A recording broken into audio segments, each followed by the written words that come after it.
Gəncədən gələnsiz? Yox. Sumqayıtdan. Ay. Sumqayıtdan. Sizcə Azərbaycanın ən güclü qadını kimdir? Babam, nənəm. Nəyə görə? Cavanlığında ştanqist olub. Bəs iradə cəhətdən? İradə qonşumuzda, o da güclü arvaddır, tort pişirir. Səndir. Sənin neçə yaşın var? 19.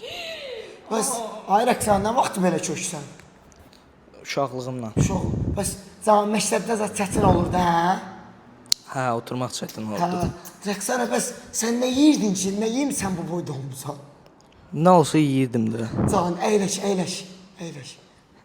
Ay Rəqsana, atan nə istəyir? Atam ölüb. Hə, anan qazanını gətirir, hə? Can, anan ölsün.